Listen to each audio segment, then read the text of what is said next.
L'émission qui suit a été réalisée par les membres de la communauté avec l'aide de Télé Cogeco.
Depuis le début de la vie sur Terre, de nombreuses espèces animales ont évolué de la mer vers la Terre et puis sont retournées à la mer. Une plante a emprunté ce chemin évolutif et a créé le plus important écosystème marin de l'hémisphère nordique, la zostère marine. Glissons-nous sous les eaux de la zosteraie de la baie de Sept-Îles.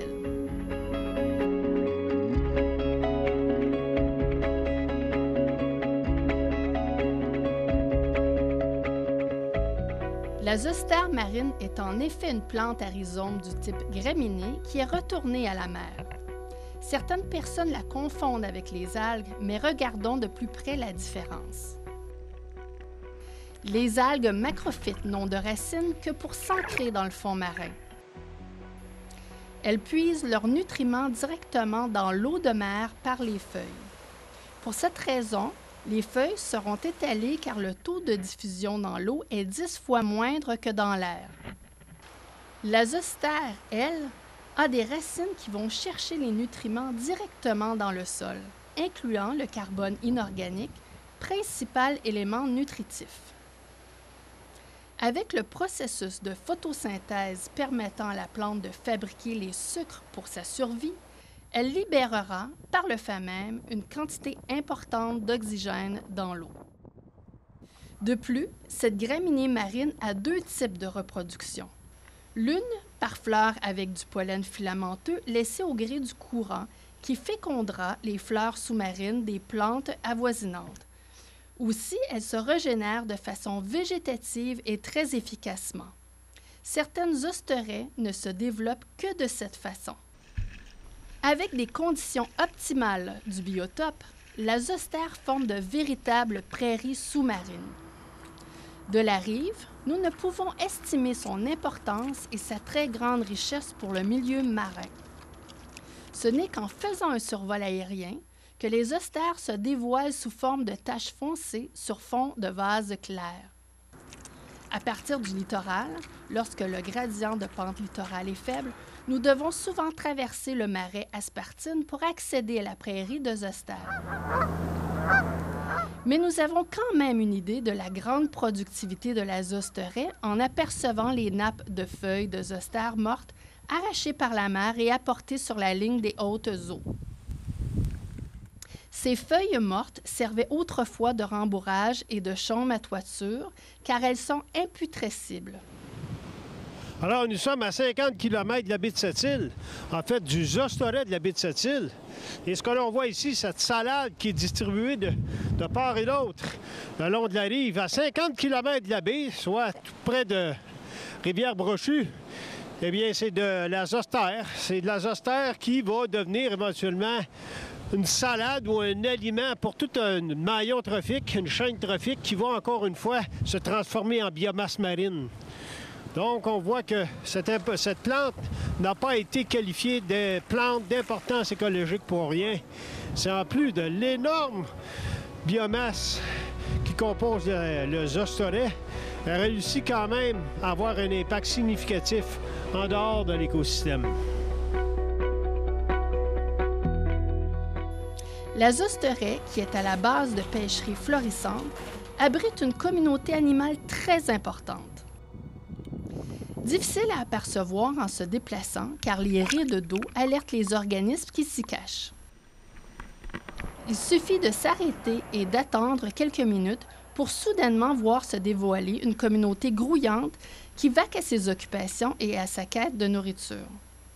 On aperçoit alors de subtils crustacés, comme les mésis transparents, trahis par leur ombre sur le fond vaseux en cherchant leur pitance.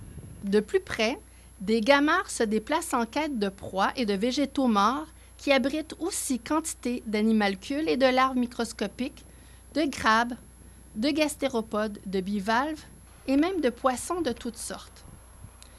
Eux-mêmes seront les proies des pinoches à 4 épines spécialistes de la Zosteraie. Nous n'avons qu'à les regarder se déplacer dans les cuvettes de marée à travers les feuilles des zostères pour comprendre qu'ils sont véritablement chez eux dans cet univers enchevêtré de végétation.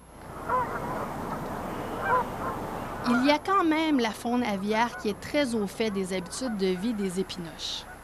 Les oiseaux s'en nourrissent et assurent une chaîne alimentaire des plus diversifiées. Les hérons, grands chevaliers, goélands, bioraux, cormorans et autres oiseaux carnivores se succèdent ou partagent ce territoire selon leur capacité de prélèvement en eau plus ou moins profonde.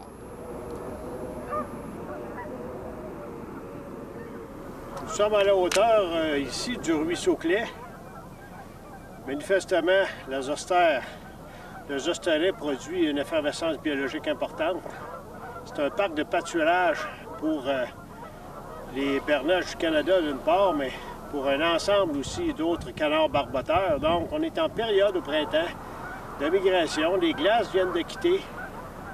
Et ce matin, juste avant que j'arrive, l'ensemble de la superficie était couvert d'oiseaux migrateurs. Donc, après mon tournage, naturellement, ils se sont retranchés légèrement, mais on y reviendra. On peut quand même les entendre. Donc, le Zosteraie est un aire d'arrêt important pour ces oiseaux migrateurs qui iront plus vers le nord pour y fonder des familles. Donc, l'importance du Zosteraie de Baie-Sept-Îles, il est vraiment évident ici.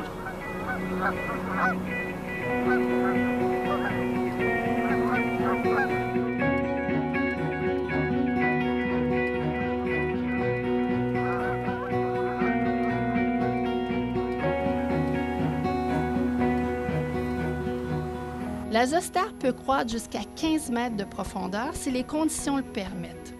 À la marge de la Zosteraie profonde, les plis, anémones de mer, morues et quantité d'autres poissons et organismes prélèveront une partie infime de larves de toutes sortes et d'alevins de poissons venus se mettre à l'abri et profiter de l'effervescence incroyable de l'écosystème le plus prolifique de tous les écosystèmes nordiques.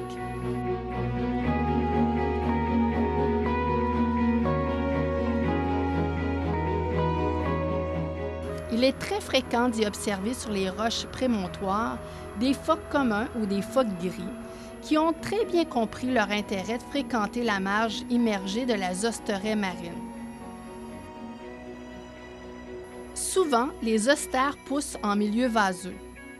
On y retrouve alors des restes d'organismes fouisseurs comme les mie, les vers arénicoles qui laissent des traces de leur déjection gastrique et d'autres organismes, comme les moules noires, venus filtrer l'eau riche de matière en suspension dans ce milieu extrêmement prolifique. Les brouteurs de végétation assureront une présence remarquée. Lors de la migration saisonnière, les bernaches, canards barboteurs, avec leur tintamarre, nous révèlent l'importance des zostères. Invisible à nos yeux de riverains, cette plante assure aussi un support pour les algues épiphytes dont se régaleront les littorines. La quantité de ce gastéropode par mètre carré de surface est faramineuse. Nous en avons relevé au-dessus de 100 individus. Les zostères ont failli disparaître en 1930 à cause d'un protozoaire parasite. La bernache cravant, qui en a fait sa principale nourriture, a failli subir le même sort. Depuis, les ostoraies ont repris leur place, mais c'est maintenant l'homme qui les menace. Au niveau mondial, les ostoraies voient leur superficie réduite ces dernières années. Au pays, les ostères se portent assez bien, sauf pour la plus grande ostoraie du Canada, celle de la baie James. Des travaux parlementaires sur les pêches de la Chambre des communes à Ottawa se sont tenus à ce sujet, mais peu de solutions ont été mises de l'avant. Des recommandations proposent la prudence et la mise en place d'un vaste programme de recherche sur l'impact des projets sur la zostère et les changements qu'elle subit dans le territoire de la Gamésie. Mandaté par la communauté Cree de la baie James, qui profitait des bienfaits de cet écosystème, un scientifique américain, Alan Penn, a mis en perspective les changements chimiques et physiques apportés par les grands barrages hydroélectriques. En effet, les changements de débit hivernaux, la température de l'eau d'écoulement plus chaude et les dépôts charriers augmentant la turbidité ont eu des conséquences néfastes, selon ce chercheur, sur l'écosystème le plus précieux de ce coin de pays, avec une régression des oiseaux et des mammifères marins tout aussi dramatique. Est-ce que ce scénario pourrait se répéter avec la zostoraie de la rivière Romaine? Est-ce qu'elle subsistera à la mise en eau prévue des 4 barrages? Dans la baie de Sept-Îles, un projet minier Ménarneau risque d'avoir des conséquences semblables à moindre échelle et menace la zostoraie. C'est ce que note le rapport du Bureau des audiences publiques en environnement. Il nous arrive souvent de faire des choses en minimisant les impacts à long terme, mais au change, c'est nous qui sommes les véritables perdants, car nous sommes aussi des consommateurs de produits issus des ostoraies. La légende dit qu'il y aurait un trésor caché dans la baie de Sept-Îles. Et oui, il y a bel et bien un trésor, et c'est la zostoraie marine, tapie au fond de la baie, qui par sa présence enrichit toute une région. Cet écosystème a permis à nos ancêtres de venir s'y établir. N'allons surtout pas priver les générations futures de ce joyau qui nous offre ses retombées précieuses et innombrables pour l'avenir.